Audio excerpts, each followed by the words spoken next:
Have you ever had the pedal that is the one that got away, be it some kind of vintage Bucket Brigade delay, some old Boss C1, maybe even a Klon Centaur? I don't know.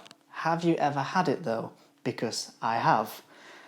What I lost was something that's far less widespread than these sort of pedals. It's something that's far less mythical than these sort of pedals, and it's probably far less well known than these pedals as well. That in mind though, it was really important to me, and it's something that I regret letting go of every time I think about any kind of fuzz. By fuzz, you might be able to tell what it is. By the title of this video, I hope you can tell what it is. But it's this anyway. It's the KHDK Unicorn Blood. Now, I owned the original Unicorn Blood back in 2018, and I had to let it go for life reasons. I had to finance moving house, and yeah, they fetch quite a pretty penny online. So that was a big help. What's not a big help is how much I still miss it and how much I still think about it. But I guess I'm not the only person that still thinks about that fuzz. KHDK, the pedal company that's owned and run by Kirk Hammett and David Caron, just in case you didn't know, has re-released the Unicorn Blood. They've made a couple of tweaks, they've given it a new paint job. Now the unicorn is in space, which is pretty cool. It's still very much the flavour of the old one, but it's something new. And for me, more importantly, it's a second chance at something that I had to let go of. Now, I actually did a video on the Unicorn Blood Mark 1 that I never got around to releasing because it was terrible, and I thought I was funnier than I am. Hello again, thank you for joining me in what's going to be a special summer heatwave edition of Work Hair. I'm not funny at all. I hate myself so much right now. Don't worry, me from 2018, I hate you too. Now, what I explained in the Unicorn Blood Mark 1 video, which I'm just going to do again here because why not, is that the Unicorn Blood is basically a 60s fuzz. What it does have that's more modern though is, well, a 9-volt jack.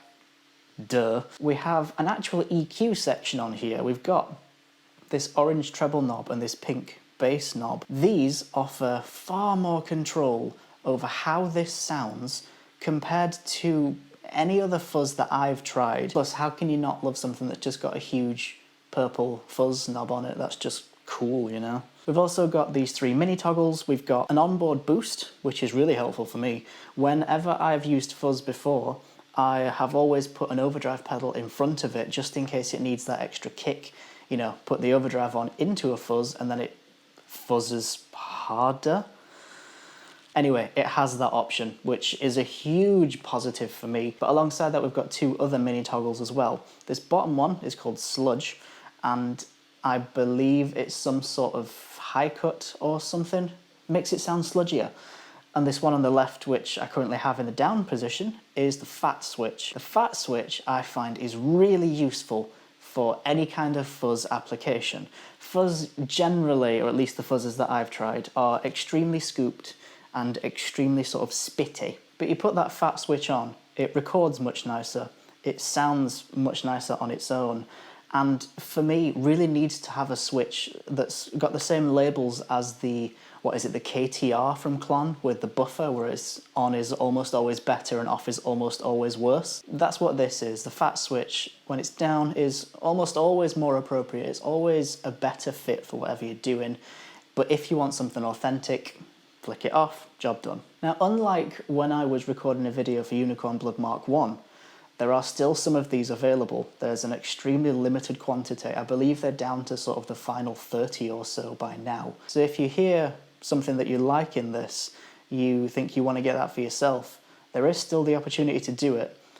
I would recommend that you do. And not just because this is a killer fuzz that looks awesome, sounds awesome, and I'm not letting go of Mark II. Becoming part of a KHDK family, and I know that's a really trite thing that people say all the time. Oh, we're not a company, we're a family. Yeah, you're a company, whatever. With KHDK, it really doesn't feel like that. The support and help and contact that I've had through this company, whenever I've ordered anything from them, and I've ordered a couple of things from them, has genuinely been the best experience that I've had with any company ever. The accessibility to not just the customer service people, but the designers of the pedal. Dave Karen himself, you know, to be able to speak to these people and offer your input on what you think about their stuff. It's something that I've never experienced with any other company. There's some that pretend they will listen.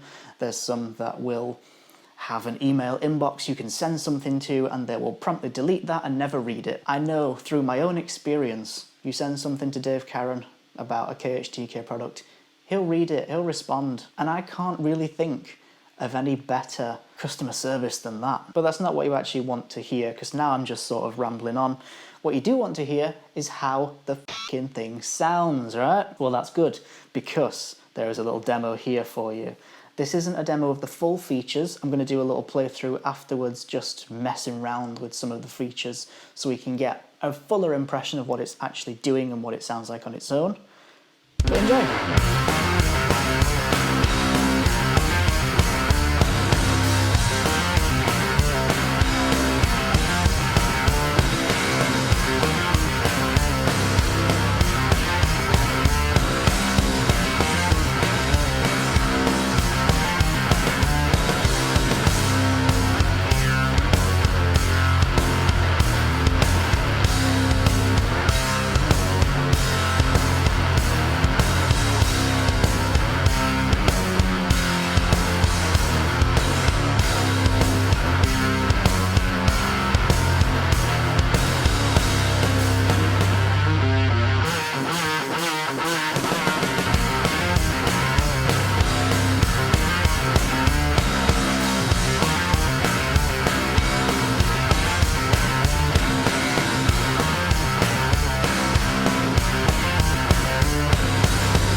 Sounds pretty good, right?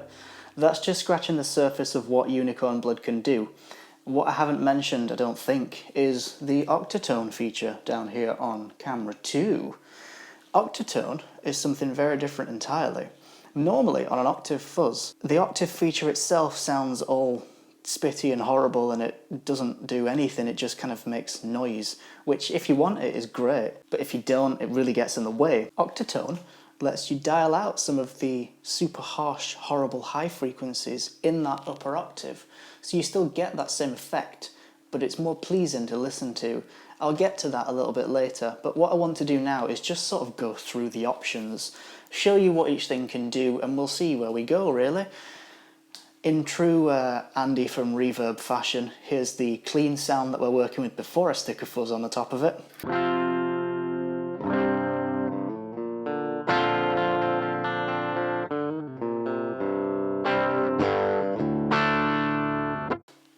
Which is, you know, it's a clean tone.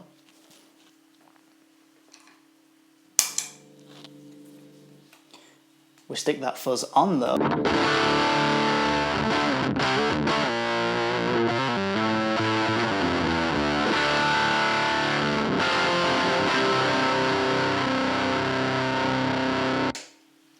It's good. I like it. So let's just go through each thing one by one. I'm going to leave the fuzz where it is for now. We know what that does. More fuzz, less fuzz. You get the picture. I'll go through the range in a bit. This treble knob, as you can see, I've got it quite low now. If we slam that all the way up, we get more noise, but we also get more high end.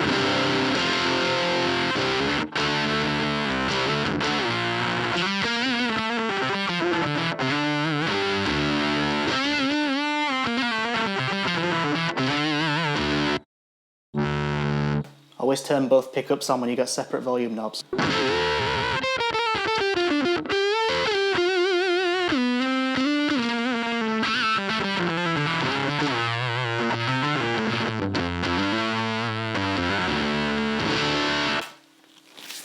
Lots more treble.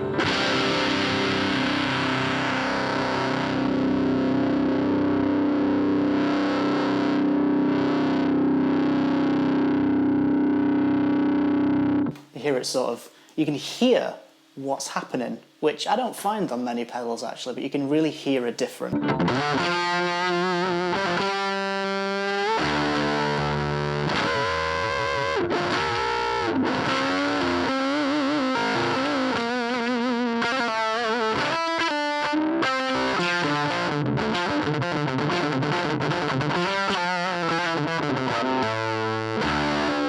I've got the fat switch on, by the way. If I turn it off, it gets a lot more scooped.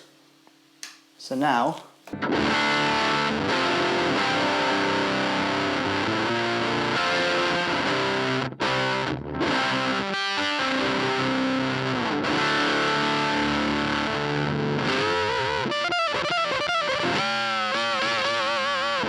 much more scooped, not really my thing, so I'm just going to put that back on, don't mind me. Hey, what does this bass knob do? Obviously more or less bass. Duh. What kind of effect does it actually have? So now, all the way off.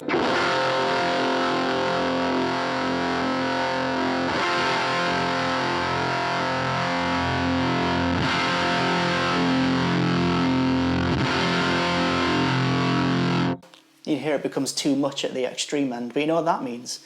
It means there's usable stuff in the middle. It means if I put it about there,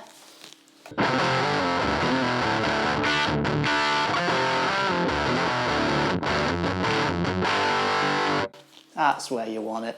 It's just better that way. Okay, so sludge switch. We know this is a thing. What does it actually do? I'm going to flick the switch while I'm playing a big chord and we'll try and hear what's happening.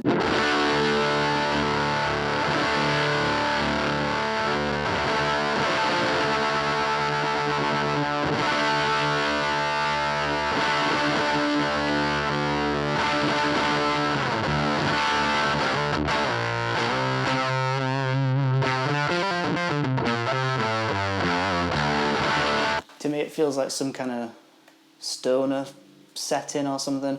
I feel like, hang on, right, let's turn both pickups on. I feel like I should do that whole, is it High on Fire?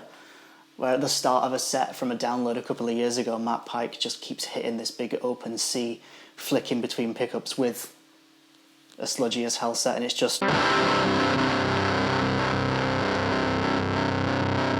for about 15 minutes. That sounds like stoner metal to me though. It's not my thing, I'll be honest. Before I move on to the final stages of the octave nonsense, let's go through the range of the actual fuzz. So, all the way down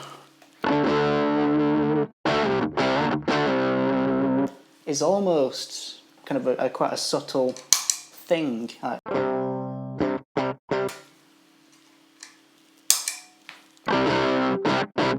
It doesn't add that much dirt, but even up to, what is that, a quarter, it does.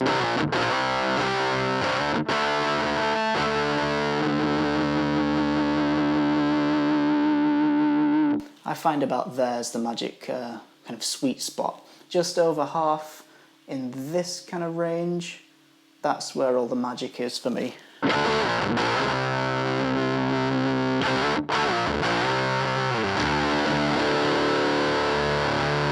Put it on full, madness.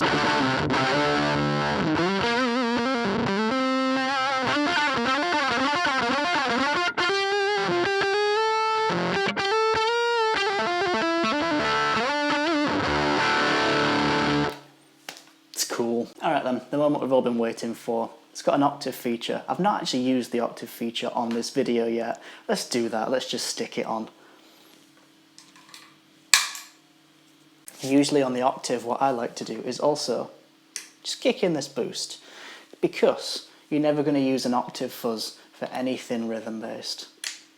Why would you do that? That's a huge waste of your time. It's a waste of something that can do so much better than that. If you're thinking about using an octave fuzz for rhythm, just don't do it. Please, for me, don't do it. Now, Octatone. I mentioned Octatone. So normally with any kind of octave fuzz, it's going to be the equivalent of this Octatone knob being on full. Now because we're an octave fuzz, neck pickup in between this kind of range is where Octafuzz works best, so I'm just going to sort of around there for a minute.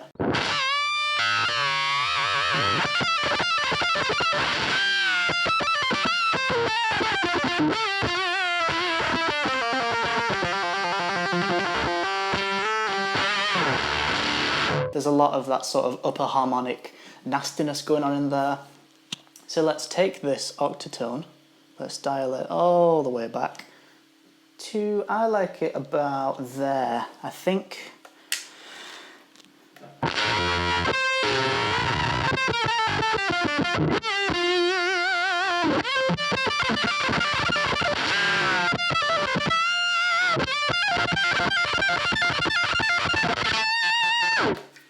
Same thing, but just nicer, you know. That won't tear your face off in an unpleasant way, tears your face off in a nice way.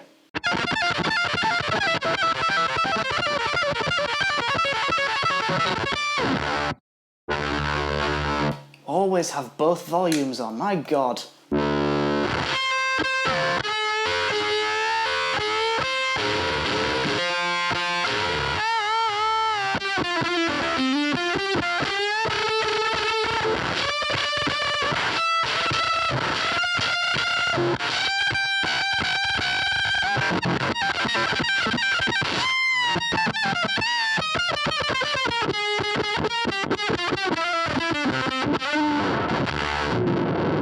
I got an email just then. See, Octafuzz does work down here, but it's just kind of less good. You do it up between this sort of zone, as I said.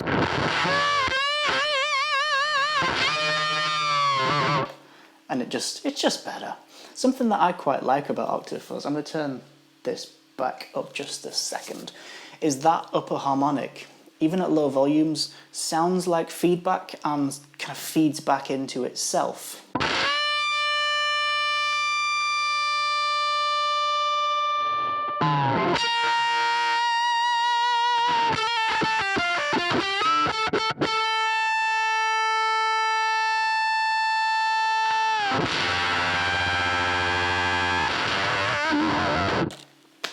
It's cool. It's just cool. There is KHDK Unicorn Blood Mark II with this very fetching little unicorn in a spacesuit on it, because every pedal needs a unicorn with a spacesuit on it. And if you think otherwise, you are one of two things. You are either a liar or someone who has never owned a pedal with a unicorn in a spacesuit on it. One of those can be fixed. I'll include a link in the video description to where you can get one of these if you still want one. They are limited, as I say. There's not many left, so act fast. And with that, I think I just need to thank you for sitting through however long this video is going to be when I'm finished editing it and cutting out all the weird silences and flubs in playing. Yeah, the playing that you're left with is the stuff that I thought was good enough to actually put out. I'm not very good. I'm not very good at all. But yeah, thank you for watching. I hope you enjoyed. I hope this was useful in some way for you. If nothing else, I hope you've heard a fuzz that sounds pretty cool. What I am going to do, because I've got a bunch of Unicorn Blood Mark I footage, is I'm going to put a second video up of the playthrough that I did from Unicorn Blood Mark I with the playthrough that I've done for Unicorn Blood Mark II on the same song. I'm going to splice those together, put it up, check it out if you want to. I'm going to put a link to that video in the description as well once it's up. See you there.